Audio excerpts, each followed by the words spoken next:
I'll be solving the equation 5x minus 4 equals 16. As I go through the solution, I'll be writing the justification on the side that gives the algebraic property that we're using that justifies each step of the solution.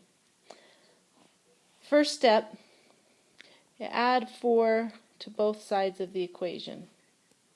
Keyword there is both sides, keywords, both sides of the equation.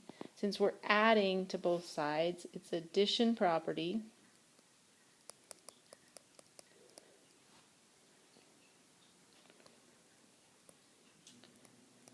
And since it's both sides, it's the addition property of equality.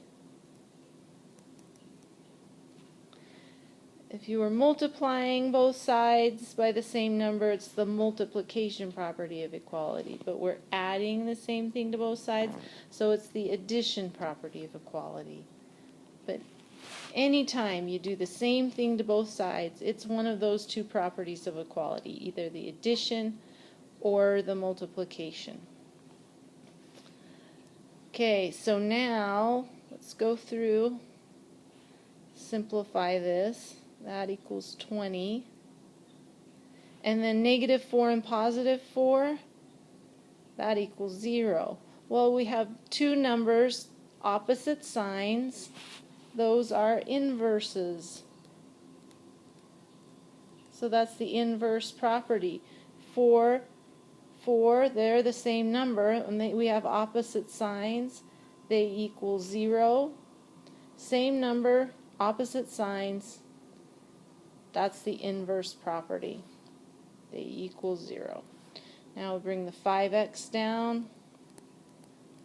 So here we are. 5x plus 0 equals 20. Well, that 0 really isn't needed there. 5x plus 0 is the same as just 5x.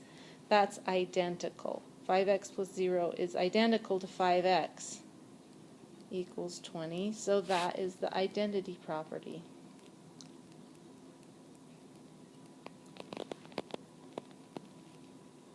Okay, we're not done yet. We still have to isolate the x, so we need to get rid of the 5.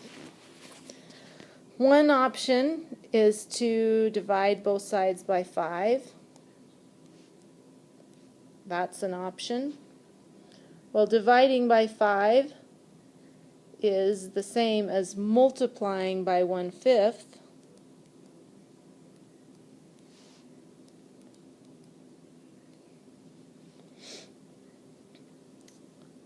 So we'll do that. We'll multiply by 1/5, and we're doing it to both sides. We're multiplying the same number to both sides.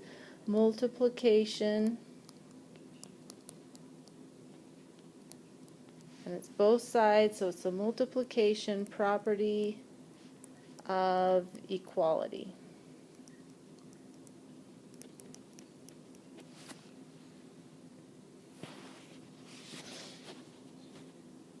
Alright, so 20 times 1/5.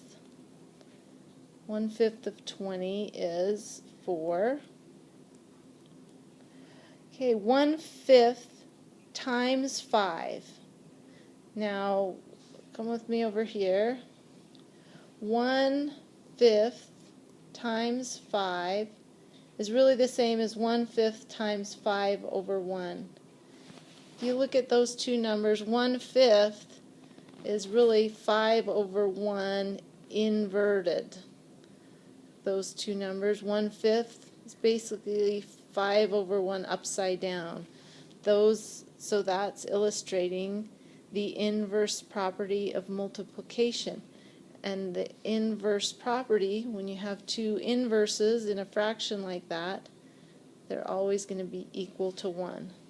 So 1/5 times 5 over here equals 1, and it's multiplied by x. That equals 4. So right there we just used the inverse property. 1x, 1 times any number, is just the same number. It's identical. 1x, That's same as x. Still equals 4 here, so that's the identity property. And now our equation is solved. X equals 4. X is all by itself. We can go back to the beginning here to check our answer and substitute 4 in for x. So we have 5 times 4 minus 4 equals 16. 5 times 4 is 20. Subtract 4. 20 minus 4 is 16. That equals 16. So yes, that's correct.